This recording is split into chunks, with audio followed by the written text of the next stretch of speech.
Is spending $100 on a gallon of paint a ripoff? Let's find out. Hey everyone, welcome back to the channel. Today we're diving into a question that's been on everyone's mind these days, especially mine, because I do buy a lot of paint. Is there a significant difference between $25 paint and $100 paint? We're talking 4 times the price here. We're going to talk about some of the main differences between a really premium product and maybe a not so premium product, so you can decide if it's worth it for you and your project. And also press that like button for me and subscribe if you haven't already, and click the bell notification icon if you want to stay up to date with all of our videos and our live streams that we've been putting out, which have been a lot of fun. So what are the factors to consider when you're deciding on which paint to buy, especially when it comes to different companies, different grades of paint within the same company? What are some things you need to consider? Well, the first one, especially for homeowners, I think is durability. How long is this paint going to last? Is it going to fade? Is it going to chip easily? If you do scuff it with anything, if you mark it, can you clean the walls? Can you wash them with maybe a slightly damp cloth or even a sponge? How is it going to hold up, especially in those high traffic areas like hallways,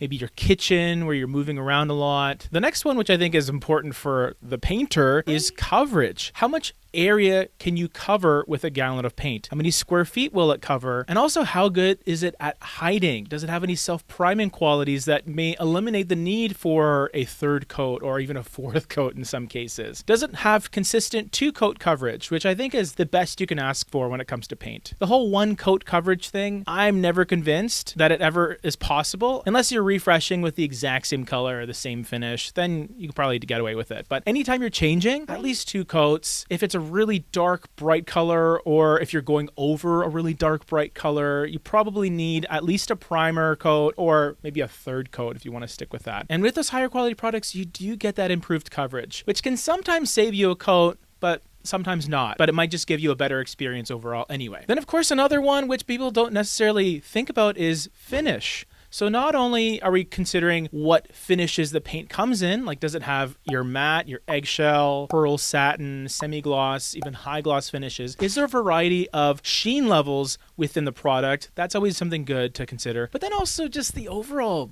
look of it. For some reason, with those more premium paints, I feel like aesthetically, they just go on nicer and give you a better look overall compared to maybe a more contractor level paint, which is good, but something that's meant to be recoated every year. Maybe at year end when a company's budget comes in and they have some extra money to spend, they'll just do a fresh coat of paint in their offices, right? That's usually where those contractor cheaper paints are used. But in your home, you don't want to paint every year, right? So you want to go with something that will last longer, but still look aesthetically pleasing. And then another thing we touched on with the coverage, does the paint go on nicely? Is it easy to use? Is it a joy to work with? Does it have that happy medium of it dries fast enough you can recoat in the same day, but not too fast that you have to rush your job and you're feeling like you're not getting a wet edge with your roller because it's already dry by the time you get back to it? It really is personal preference, but typically speaking, those better quality products, they'll have a higher viscosity, go on a little more smooth, they'll level out nicer versus something that is cheaper and maybe more watery and it'll just have drips and runoffs and it just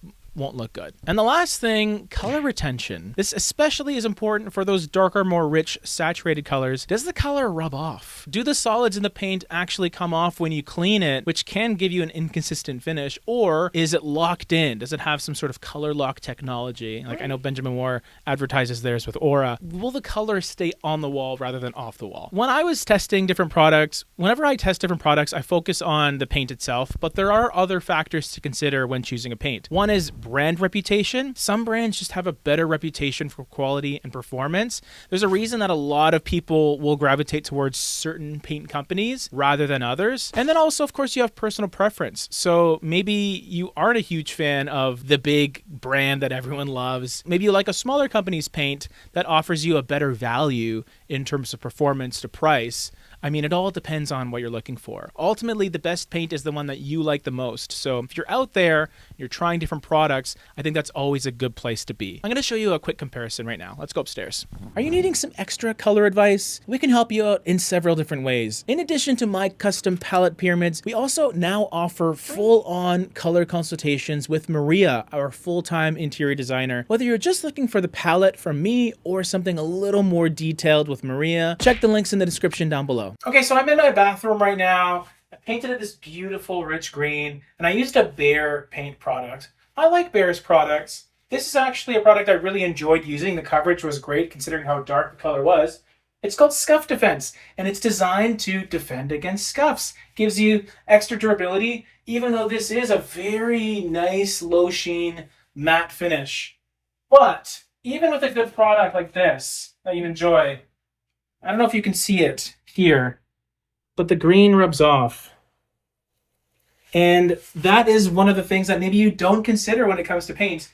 It might be durable, it might be scuff resistant, but it doesn't lock in the color. So there's so many different factors that you have to take into consideration when you're selecting a paint. If you come with me out here, got a nice exterior paint. Not a thing. And this is outside in the elements. Of course, this is a top of the line Benjamin Moore Grand Entrance that I tried out. And it's incredible, but it's also more of a cost. The best way to choose a paint is to consider your budget, your personal preference, and the specific needs of your project. In my opinion, if you paint often enough, you'll quickly realize the benefits of choosing high quality paint. And this is especially the case if you need added features like low or even zero VOC paints, or moisture and mildew protection in those high moisture areas like bathrooms and then sometimes kitchens. This is all going to play a factor. Or even added scuff resistance if you need that extra bit of durability. Ultimately, what do I think? Is it worth spending more money on the paint? Consider this. How could they sell millions of gallons of that $80 paint or $100 paint if it weren't a superior product?